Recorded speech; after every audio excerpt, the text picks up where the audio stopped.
Hare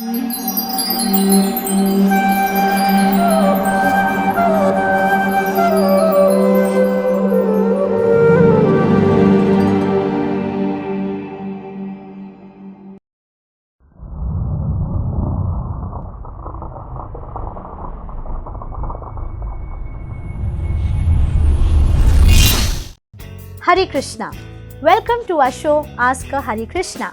In today's show, viewers' questions will be answered by His Holiness Bhakti Marg Swami Maharaj.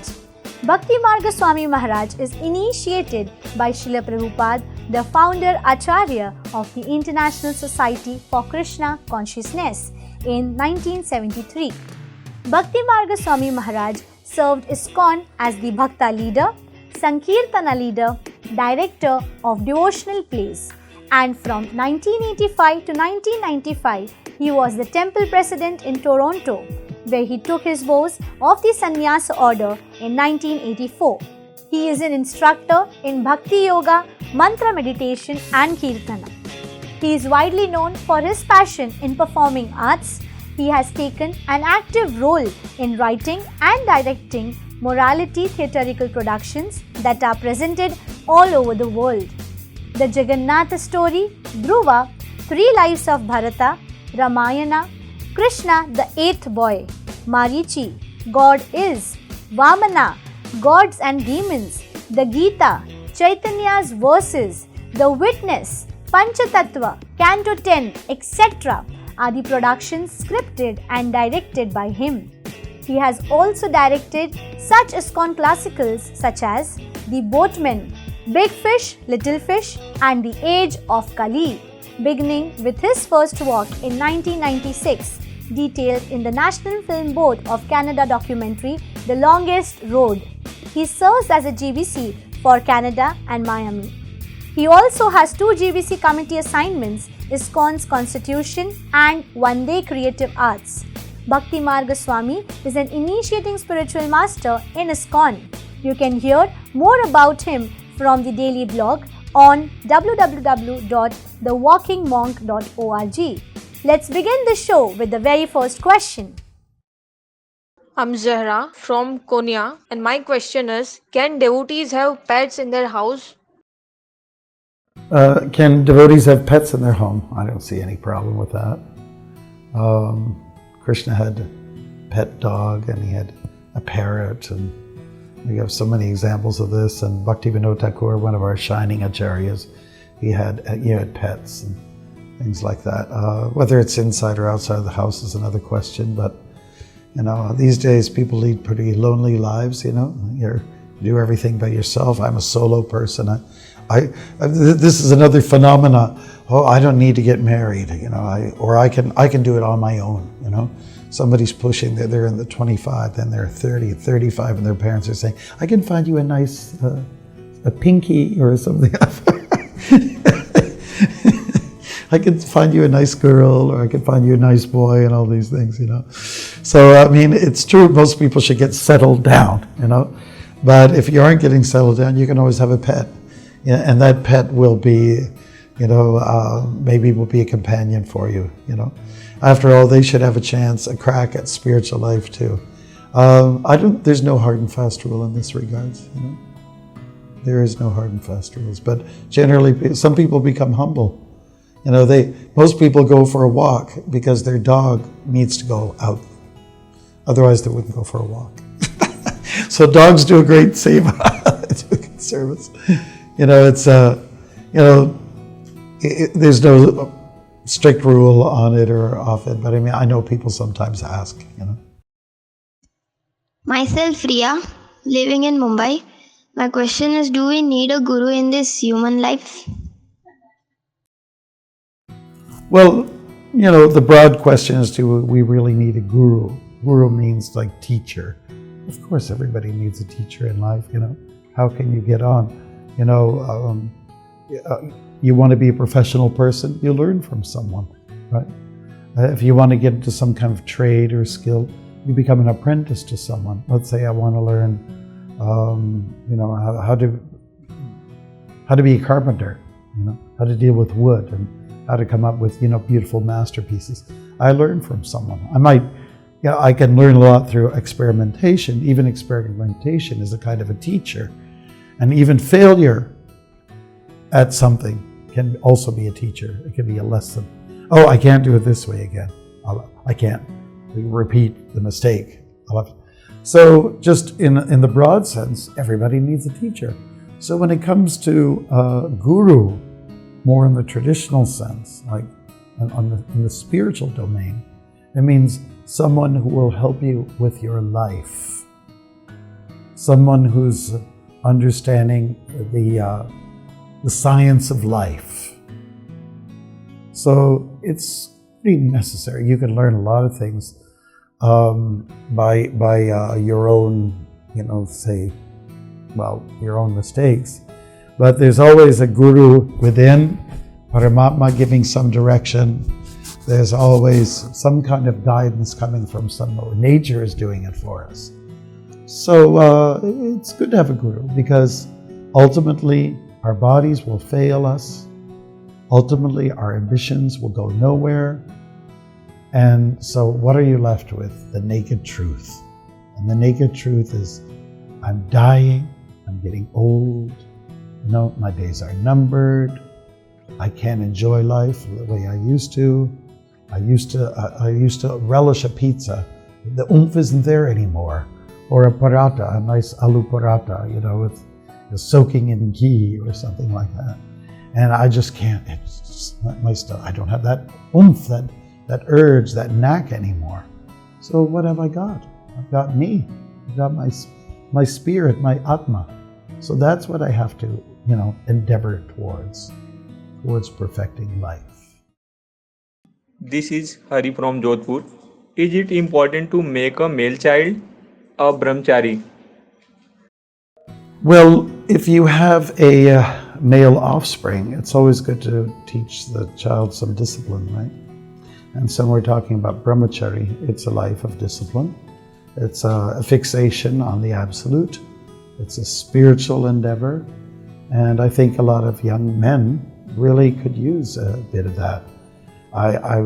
Perhaps girls, it's a different world in their particular case. But I think men have got a lot of this passion. They've got a lot of this, hormonal explosiveness. Yeah, I was just saying that girls, they live in a little bit of a different world, but young men, they have this incredible passion and this explosiveness that is in the hormone category. So when they are kind of like yoked through the Brahmachari channel, it really helps them to establish a good foundation for the future. I mean, everyone needs training, and just like if you watch or follow the pride of the lions, they are the little cubs. They're trained how to hunt, for their own survival, so in the same way, for our own survivalism, on two levels: how to survive physically, and also how to survive on the other side we were talking about, the spiritual side. It's good to have the training and listening to a master and taking a humble position. That doesn't always work so well with mom and dad at a certain point. So when you start to feel like you want to challenge your parents, maybe that's the time to accept another authority and learn how to say, yes, sir, or yes, Guru Maharaj, whatever is your desire. And that's why you learn sacrifice. Instead of me first, the other person is first. Usually, when you are living in an ashram, it's an older person who's your guide. And that person, that guru, has certain needs, or even physical needs. So here you have an opportunity to take the most humble position, to do menial service, and it helps to build character, which everybody needs. Hello, Samy here from Central Java. Why go to holy places in India? Thank you. It's advantageous to go regularly to tirthas because you get a surcharge, spiritual, you charge your spiritual battery. And so it's a regular practice. I mean, most people feel that in the course of 365 days within a year, you have to have a vacation. You have to just get out of your routine, right? Out of the rut. And so a lot of people figure out, oh, I'll go for a vacation. I'll go fishing, or I'll go to Vegas, maybe I'll go to Disney World, or maybe go to London, Paris, Rome, and just to have some different experience, But in more traditional context of having a break, it means traveling somewhere, usually on foot. And it means going to a tirtha, Once you reach there, so this is it, this is my destiny. And when you're there, you have a chance to do service, you have a chance to listen to the lessons of the masters that will encourage you in your spiritual disciplines. So it's to go to a dham, to go to a tirtha, it's a regular part of life. But let's say you're pretty handicapped, you're aging, you're ill, you can't go. So are you condemned? Are you damned because you can't go to the dham? No, it's really going back to Godhead, going back to from where we originally came, is dependent on your attitude, your state of consciousness, state of mind. It's not always the physical place, geographical place in which you are. It's not even the clothes you wear. It's your state of mind that allows you, that awards you the great benefit of getting liberated and entering into moksha, or freedom from this world. So it's state of mind. That's the real point. That's the real. In a devotee's life, much of our spiritual growth is dependent on several things. We're chanting, we're doing some puja, some seva, we're reading literature, and so on like that. And one of the requirements oftentimes is to go to a holy place. But let's say if you can't, just say you're crippled. So then at least do service where you are. One of the things that devotees can do, have the power to do, is that wherever you live, that now becomes a spiritual place. That becomes a tirtha. Like I've done lots of walking in different countries, and I'm in Ireland, and it's like, okay, I'll follow the St. Patrick route. But what if I'm not on St. Patrick's route? Am I not on a tirtha? If I'm walking and I'm chanting, then that place becomes sacred, right? If I'm even lying in bed and I'm chanting, then that bed becomes a little bit purified, So it's a matter of, making a transformation, You have to transform. It has to be an internal endeavor, and the externals, such as visiting holy places or things like that, in as much as it is a spiritual activity, is not totally what is required for your freedom from this world. There's so many things that you do that add up, that mount up and accumulate to make you that whole spiritual person. But ultimately it's your consciousness that has to change. There can be somebody in the dham and they can be very demented. We know there's people who kill cows in the holy place. There's people who conduct prostitution rings, in the dham, in the sacred places. All kinds of stuff theft is going on. All kinds of, let's say, bad karmic activities. So just because you're there, you go back to God? No, it's a state of mind. So therefore, Krishna states in the Gita, chapter 18, that Manmana bhavamad bhakto mujjaji mang namaskuru. Become my devotee, love me, and I will love you, and then you'll come to me. I'm Ansh and I'm from Haridwar.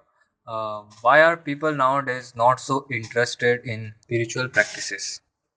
I would say that people are interested in spirituality in terms of spiritual practices. It's true that not so many people want to take up a certain form of discipline. Controlling your senses is not the cool thing to do, But I would say, at least in the West, people have, a profound interest not always willing to go the full-blown way in devotional life, but definitely there is a spark of interest. People are willing to do a little bit, you know. And as Krishna states in the Bhagavad Gita, just a little endeavor on this path of devotion will provide your greatest protection. So, nihabhi kramanashosti pratyavayo navijate swalpam apyasya dharmasya trayate mahato bayat. So trayate, that means you become a free person, you know, a free person ultimately when you take those little steps in spiritual life. So we have to keep in mind that we live in a world where it's the world of, you know, the weapons of mass distraction are out there. There's a lot of distractions. There's a bombardment of sense gratification out there, you know. So if you're going out shopping, it's all about bright lights and you know, colors and sound vibrations that lure you, you know, try to pull you in. And so that's probably the biggest hurdle to our devotional life. So what really is people are encouraged to do is to be very pampered, to be self-service, to be involved in self-serving your bodies, your senses, and that seems to be the status quo. Now, of course, it weakens you. You become very strong as an individual when you take up some form of discipline. And that's why I would say for a lot of young men, it's good to be a Brahmachari for a certain stage in your life, you know, 1, 2, 3 years. Like I like the Buddhist model where they have, in a lot of the Buddhist countries, the young men are staying in ashram for 2 years of their life. They learn how to serve the guru, the master, and they do some begging and they learn humility. So it brings in character and strength into the household, the future household scenario. So it's good. I think we have to put that a little bit on the market. We have to tell people discipline's good. Hello, my name is Sahadev and I am from Ahmedabad. My question is that should we disrespect the demigods because Krishna is the Supreme Lord? Please answer. Should we disrespect demigods because Krishna is the prime entity? No, we should not. You know, demigods for a lot of people are superstars. You know, they're like Elvis or Michael Jackson or something. If I could give something, they mean a lot to people, and they've been able to bestow many blessings and give a lot of pleasure to people. They're part of the Vedic pantheon. They're part of the Vedic family. You know, they are to be honored, and they are also devotees of Krishna. So our understanding is not so much that Krishna is the ultimate entity to worship, it's the devotee that is to be honored more so. We're not ultimately we're not God worshippers, we're devotee worshippers. And since demigods fit in that category, we can certainly honor them, you know. But then we're also told by our gurus and also by those same personalities, the Devotees, that it's Krishna who's the, you know, supreme, the Krishnastu Bhagavan Swayam. We have to go to the ultimate conclusion of the Shastras. So just because you love Krishna, it doesn't mean you have to reject everybody else. You know? I can love my dog. That doesn't mean that I have to hate all other dogs. I can love other dogs too. You know? So, I mean, it's really a matter of loving everything, isn't it? And respecting everything. We respect Jesus. He's not part of the demigod program. Hare Krishna, Abhay speaking from Hyderabad. My question is, will Krishna accept services of bisexual? Well, on the subject of same-sex persons, like homosexual people or lesbian folks, there's quite a few people in those from that community that gravitate to spiritual, you know, traditions like ours. You know, they go and they want to be very much accepted. That God will accept them regardless of their orientation. And the point is, Krishna accepts everybody. You know? Krishna is accepting everyone. in terms of our particular habits, we are, expected to follow some regulations in that regards. And Krishna's not going to be, let's say, resisting anybody who comes in the right mood, in the right spirit. So I've seen a lot of people, and I've traveled a lot extensively. You see people that have that orientation. They're all over, they're everywhere. And they come to our temples, and they have just as much right to serve as well. If you want to get more serious about your spiritual life, then it means restrictions in terms of your, particular behaviors. Those are just details. But Krishna is ready to accept everybody. Srila Prabhupada's first takers to Krishna consciousness were people of that orientation. In New York City, they were of that nature. And there's no, let's say, there should be no bars, or no hurdles for such people. If you're a heterosexual, some people can be like really promiscuous, And so what Krishna consciousness does is to, be controlled, be limited in what you do materially, and gradually you'll come to the point where it's just service to Krishna. It's just simplicity. It's just love for the Lord. Ultimately, everyone wants love, so strip everything down to reality, and what you have is you have love for Krishna. That's it. That's the target. That's where we want to go.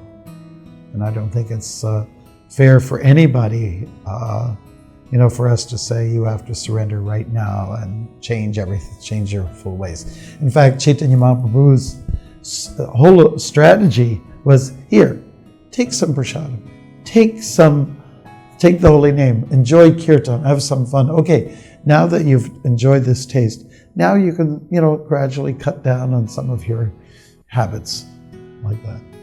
Okay, and that holds true for anybody, regardless of, what sexual background you come from. So this brings us towards the end of this show. Thank you for watching Ask a Hare Krishna. If you have any spiritual questions, then kindly send us your questions as audio or video clips by WhatsApp onto 9987060606 or by email to askhktv@gmail.com. Hare Krishna.